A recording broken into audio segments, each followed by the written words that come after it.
Assalamualaikum warahmatullahi wabarakatuh. Baiklah, di sini kami dari kelompok 2 yang akan membahas materi mengenai organizational learning, yang artinya pembelajaran organisasi. Dosen pengampu dari mata kuliah ini adalah Dr. Randus Alvinura, SE MSI, dengan mata kuliah Manajemen Pelatihan.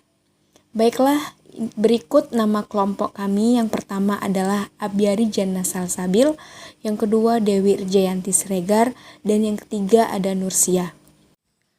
Berikut pembahasan pada materi kami. Yang pertama itu ada pembelajaran organisasi, yang kedua ada organisasi pembelajaran, yang ketiga prinsip dan dimensi organisasi pembelajaran, yang keempat pengetahuan dalam organisasi, yang kelima modal intelektual, yang keenam manajemen pengetahuan, yang ketujuh komunitas praktek, yang kedelapan pembelajaran informal, dan yang terakhir modal sistem multilevel pembelajaran organisasi.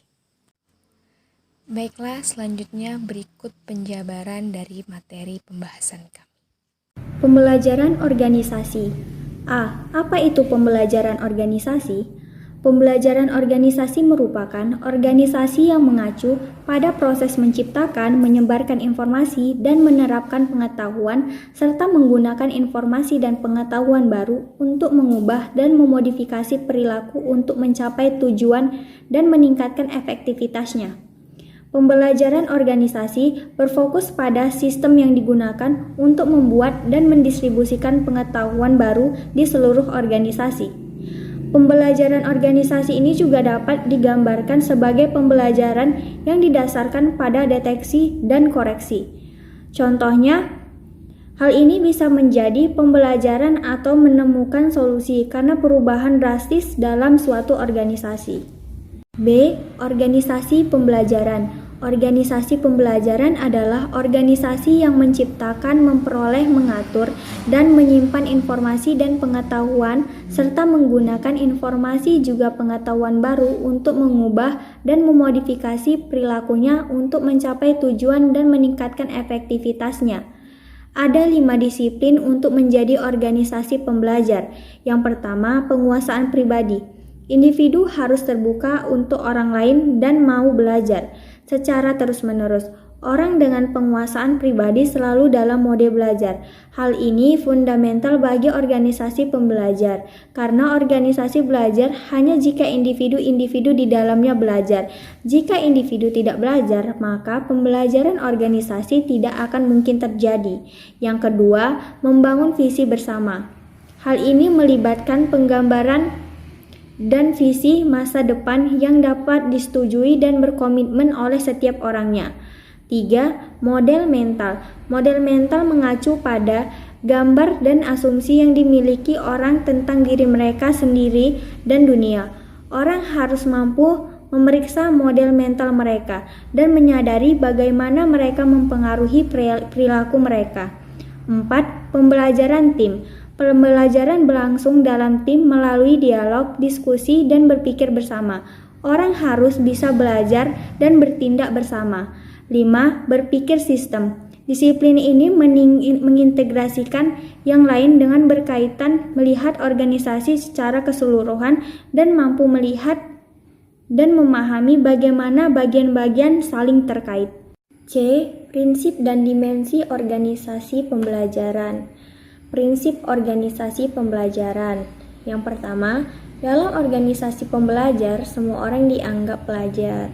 Artinya bahwa karyawan menyadari kebutuhan untuk belajar dan secara aktif terlibat dalam program pembelajaran formal dan informal. Program pembelajaran formal yaitu pendidikan yang didapat dari suatu lembaga pendidikan seperti sekolah, SD, SMP, dan SMA. Sedangkan pendidikan non-formal, pendidikan yang didapat dari lembaga pendidikan seperti bimbingan belajar, kursus, dan lain-lain. 2. Dalam organisasi pembelajar, karyawan tidak belajar hanya dengan mengikuti program pelatihan formal. Mereka juga belajar melalui cara-cara informal, seperti mendengarkan dan mengamati orang lain. Orang-orang belajar satu sama lain dalam organisasi pembelajaran. 3. Belajar adalah bagian dari proses perubahan dan pada kenyataannya memungkinkan terjadinya perubahan. Orang terbuka untuk belajar, mereka dapat mengenali kebutuhan akan perubahan, dan pembelajaran adalah bagian penting dari setiap program perubahan. Dengan demikian, belajar dan perubahan sangatlah berkaitan. 4. Pembelajaran berkelanjutan dianggap sebagai ciri organisasi pembelajar. Pembelajaran formal dan informal dianggap sebagai bagian rutin dari pekerjaan setiap karyawan. 5. Organisasi pembelajar mengakui bahwa pembelajaran adalah investasi di masa depan karyawan dan organisasi daripada pergaulan. Dimensi utama organisasi pembelajaran. Dewan Konferensi Kanada telah mengidentifikasi 4 dimensi atau pilar berikut sebagai hal penting dalam menciptakan dan mempertahankan organisasi pembelajar. 1. Visi. Visi yang jelas tentang arah strategis organisasi dan tujuan bisnis dan pembelajaran itu adalah bagian dari visi organisasi. 2. Budaya. Organisasi pembelajar memiliki budaya yang mendukung pengambilan resiko, eksperimen, dan pembelajaran. Pengetahuan berbagai informasi dan pembelajaran berkelanjutan dianggap sebagai bagian rutin dari kehidupan organisasi dan tanggung jawab semua orang dalam organisasi. 3. Dimensi dan sistem pembelajaran. Karyawan didorong dan diharapkan untuk mengelola pembelajaran serta pengembangan mereka sendiri dan diberikan kesempatan belajar formal dan informal. Pada tahap ini, karyawan dilatih dan dibimbing oleh manajer mereka. 4. Manajemen pengetahuan dan infrastruktur. Organisasi pembelajar belajar dari pengalaman mereka sendiri dan dari pesaing, pelanggan, dan pakar. Dan juga mereka memiliki sistem dan struktur untuk memperoleh, mengkode, menyimpan, dan mendistribusikan informasi dan pengetahuan penting sehingga tersedia bagi mereka yang membutuhkan dan ketika mereka membutuhkannya. B. Pengetahuan dalam organisasi. Pengetahuan telah menjadi sumber daya penting bagi organisasi dalam ekonomi, informasi, dan merupakan sumber daya utama yang digunakan untuk melakukan pekerjaan dalam organisasi. Pengetahuan adalah dari jumlah apa yang diketahui. Contohnya seperti kumpulan kebenaran, informasi, dan prinsip. Pengetahuan ini dapat menjadi 2, yaitu pengetahuan eksplisit dan pengetahuan implisit atau juga disebut tacit. Dari pengetahuan eksplisit sendiri, yaitu pengetahuan yang mengacu pada hal-hal yang dapat Anda beli atau diperdagangkan. Seperti contohnya kita paten atau hak paten dengan bentuk kekayaan intelektual lainnya. Contoh dari pembentukan contoh dari hak paten tersebut itu misalnya kita membuat merek Coca-Cola dan merek dagang lainnya. Yang termasuk itu kekayaan intelektual yang sangat berharga di pengetahuan eksplisit. Untuk pengetahuan tacit itu pengetahuan eksplisit yang mengacu pada pengetahuan yang dipelajari dari pengalaman dan wawasan yang telah didefinisikan sebagai intuisi, pengetahuan, trik kecil, dan penilaian. Contohnya seperti pengetahuan perilaku pengambilan keputusan dari pasar keuangan. Selanjutnya model intelektual. Model intelektual lebih dari sekedar pengetahuan. Model intelektual lebih seperti kecerdasan, di mana kecerdasan adalah kemampuan untuk menciptakan pengetahuan dan mencakup kemampuan untuk belajar, menalar, membayangkan, menemukan wawasan baru, menghasilkan alternatif, dan membuat keputusan yang bijaksana. Model intelektual ini dibagi menjadi 4 jenis. Yang pertama, model manusia, model pembaruan, model struktural, dan model hubungan. Yang pertama ada modal manusia. Modal manusia adalah pengetahuan, keterampilan, dan kemampuan karyawan organisasi yang termasuk di dalamnya. Jenis modal ini adalah komponen dasar kecerdasan, seperti kemampuan belajar, menalar, dan menganalisis. Yang kedua ada modal pembaruan, di mana modal pembaruan mengacu pada apa yang kami beri terhadap label kekayaan intelektual yang terdiri dari paten, lisensi, hak cipta, dan inovasi yang dapat dibasarkan termasuk produk, layanan, dan teknologi. Dan yang ketiga itu adalah modal struktural. Modal struktural ini seperangkat struktur, rutinitas, dan sistem informasi yang tertinggal saat karyawan pulang. Contohnya yang diwakili oleh kebijakan dan prosedur. Dan yang keempat, modal hubungan. Di mana modal hubungan ini mengacu pada hubungan organisasi dan pemasok pelanggan, dan bahkan pesaing yang mempengaruhi cara mereka menjalankan bisnisnya. Hubungan ini termasuk didasarkan kepercayaan integritas dan menjadi sumber keunggulan kompetitif. Selanjutnya F, manajemen pengetahuan. Manajemen pengetahuan melibatkan penciptaan, pengumpulan, penyimpanan, distribusi, dan pemanfaatan atau aplikasi dari kumpulan knowledge dan know-how. Manajemen pengetahuan atau disebut infrastruktur mengacu pada sistem dan struktur yang mengintegrasikan orang, proses, dan teknologi. Dengan demikian, dalam organisasi pembelajar, pengetahuan harus dibagikan dan didistribusikan sehingga organisasi dapat memperoleh, memanfaatkan, dan pengetahuan kumulatif semua karyawan. Bagian ini ada 5 proses di mana mengelola manajemen pengetahuan. Yang pertama itu ada akuisisi pengetahuan, di mana akuisisi pengetahuan adalah salah satu cara terpenting bagi organisasi untuk memperoleh informasi dan pengetahuan dengan memindai lingkungan. Pemanfaatan sumber informasi terbagi menjadi 2, yaitu informasi internal dan eksternal, di mana sumber informasi eksternal termasuk organisasi lain, pelanggan, pengamat industri, dan pasar. Sumber informasi dari internal mencakup individu, tim, dan departemen di seluruh organisasi yang mungkin memiliki informasi dan pengetahuan yang akan berguna bagi orang lain di dalam organisasi tersebut. Maka dari itu, fungsi untuk mengikuti tren, taktik, dan teknik industri bagi organisasi untuk membangun koneksi dalam hubungan internal dan eksternal untuk memperoleh dan berbagi informasi dalam pengetahuan. Yang kedua ada interpretasi pengetahuan, di mana pengetahuan baru tidak akan diterima karena tidak dapat mengenali dan mengubah model mental kita. Seperti yang dicatat oleh seorang peneliti, penerimaan pengetahuan baru dapat disamakan dengan translasi organ atau kemungkinan penolakan sangat mungkin terjadi. Pengetahuan tidak dapat dinilai kecuali ada permasalahan bersama tentang pentingnya belajar sosial, dan ketika tim kerjasama, mereka tidak hanya belajar tetapi juga mengembangkan cara berpikir yang sama tentang berbagai hal dan identitas bersama untuk munculnya pengetahuan yang baru. Yang ketiga ada dimensi pengetahuan. Dimensi pengetahuan ini berbagai pengetahuan melibatkan penyediaan, yang dimana informasi adalah tugas pengetahuan untuk membantu dan berkolaborasi dengan orang lain untuk memecahkan masalah, mengembangkan ide-ide baru, atau menerapkan kebijakan dan prosedur. Manajemen pengetahuan ini sukses tergantung pada terbagi pengetahuan. Penelitian telah menemukan bahwa berbagai pengetahuan berhubungan positif dengan kinerja tim dan kinerja keuangan dalam organisasi.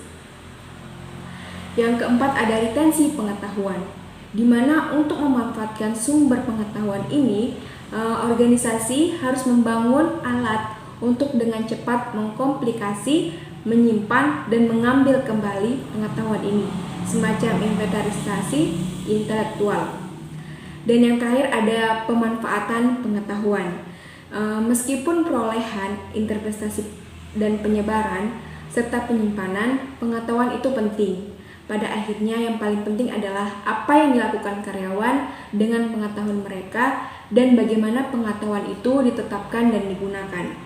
Maka dari itu, anggota organisasi harus mampu memanfaatkan dan memanfaatkan pengetahuan serta informasi dengan cara menghasilkan peningkatan kinerja dan efektivitas organisasi.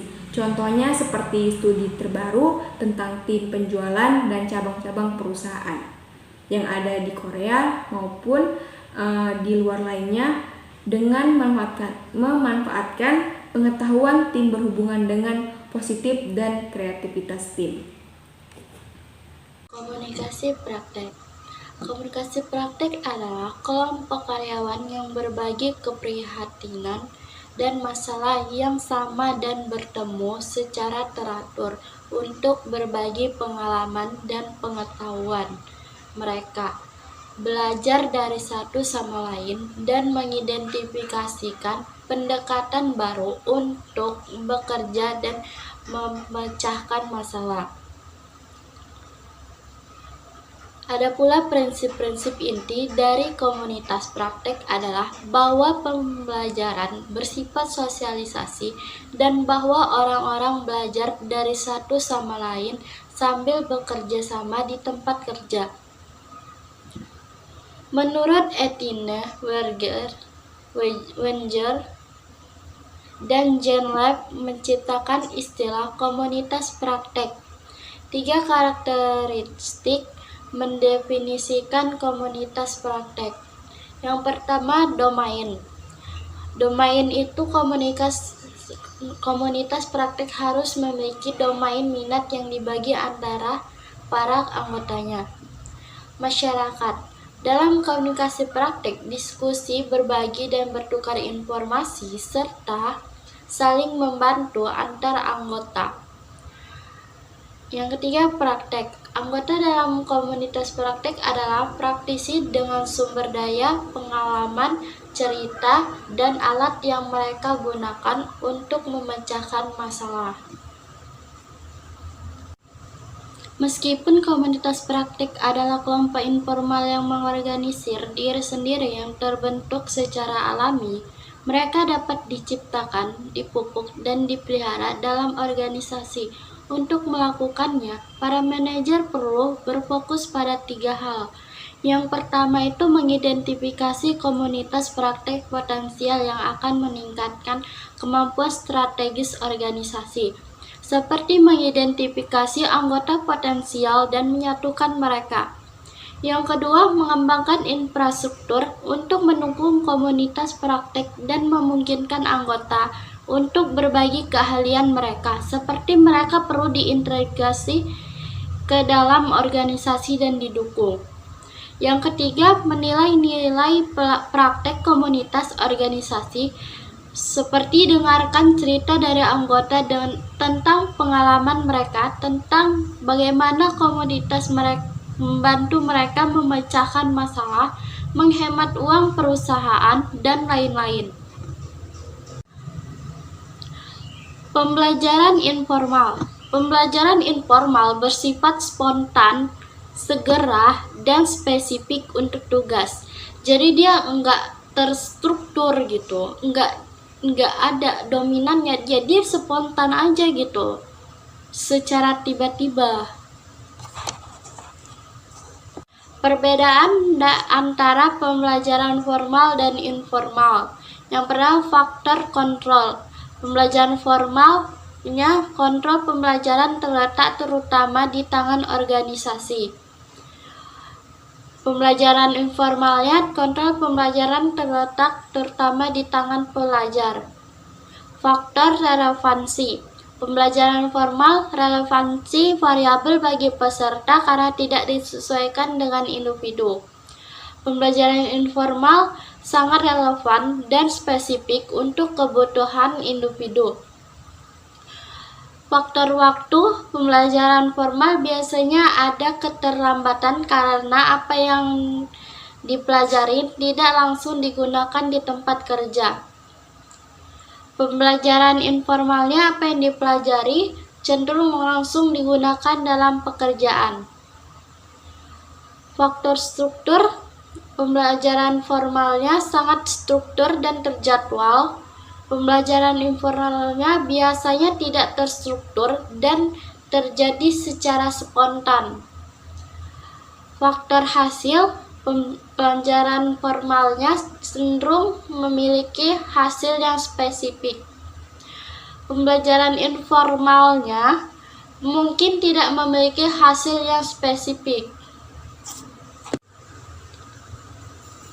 Memfasilitasi pembelajaran informal dalam organisasi. Berikut adalah beberapa strategi untuk memfasilitasi pembelajaran informal dalam organisasi. Yang pertama, mendorong karyawan untuk secara aktif mendorong kesempatan belajar informal mereka sendiri. Yang kedua, bentuk kelompok diskusi santai di antara karyawan dengan proyek dan tugas serupa. Yang ketiga, buat area dan ruangan pertemuan dimanapun. Yang keempat, karyawan dapat berkumpul dan berkomunikasi satu sama lain. Misalnya, pendingin air, kafetaria. Kelima, singkirkan penghalang fisik, misalnya dinding kantor yang mencegah karyawan berinteraksi dan berkomunikasi. Yang keenam, buat tumpang tindih antar shift sehingga pekerja pada shift yang berbeda atau dari departemen yang berbeda dapat saling mengenal dan mendiskusikan masalah yang berhubungan dengan pekerjaan. Ketujuh, buat tim kecil dengan fokus khusus pada produk atau masalah. 8. Biarkan kelompok berhenti dari rutinitas mereka untuk diskusi tim. Kesembilan, berikan tim kerja otonomi untuk memodifikasi proses kerja ketika mereka menemukan cara yang lebih baik dalam melakukan sesuatu. Ke-10, hilangkan hambatan komunikasi dan berikan wewenang kepada karyawan untuk mengikuti pelatihan bagi diri mereka sendiri. Padatkan ruang kantor dan berikan ruang untuk area pertemuan terbuka untuk rehat kopi dan bersosialisasi. Ke-12, cocokkan karyawan baru dengan karyawan berpengalaman sehingga mereka dapat belajar dari interaksi santai dan pengajaran serta pendampingan yang eksplisit.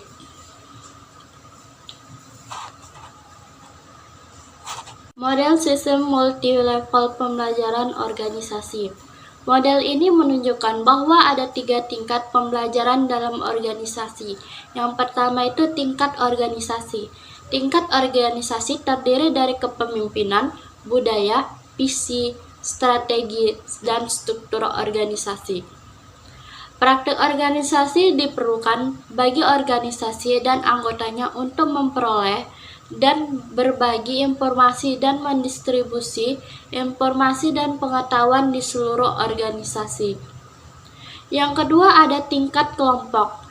Faktor paling mempengaruhi pembelajaran di tingkat kelompok yaitu budaya, norma, dinamika, dan proses serta kompleksitas tugas kelompok dan saling ketergantungan tugas. Yang ketiga ada tingkat individu. Pada tingkat individu, karyawan harus memiliki kesempatan formal dan informal untuk belajar. Berarti organisasi perlu menyediakan program pelatihan dan pengembangan yang terstruktur. Keterkaitan antara tingkat. Model pembelajaran organisasional sistem bertingkat menunjukkan bahwa pembelajaran merupakan proses dinamis yang melibatkan 3 tingkatan yang saling berhubungan. Sebagai contoh, sistem dan proses yang ada pada tingkat organisasi mempengaruhi sejauh mana pembelajaran terjadi pada tingkat kelompok. Dan faktor tingkat kelompok mempengaruhi pembelajaran pada tingkat individu. Selain itu, pembelajaran individu mempengaruhi pembelajaran kelompok, dan pembelajaran kelompok mempengaruhi pembelajaran organisasi. Jadi, ketiga tingkatan tersebut sangat mempengaruhi satu sama lain.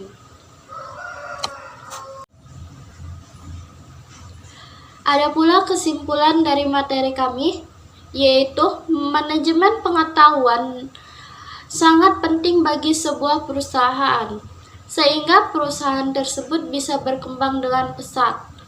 Manajemen pengetahuan berfungsi sebagai pendekatan terencana dan juga sistematis agar terjamin penerapan pengetahuan organisasi yang baik, sekaligus meningkatkan gagasan, inovasi, pemikiran, kompetensi, dan keahlian.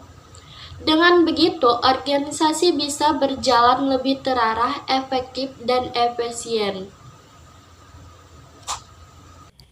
Baik, terima kasih.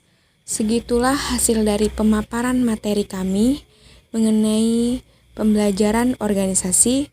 Lebih dan kurangnya, kelompok kami ingin meminta maaf. Sekian dan terima kasih. Assalamualaikum warahmatullahi wabarakatuh.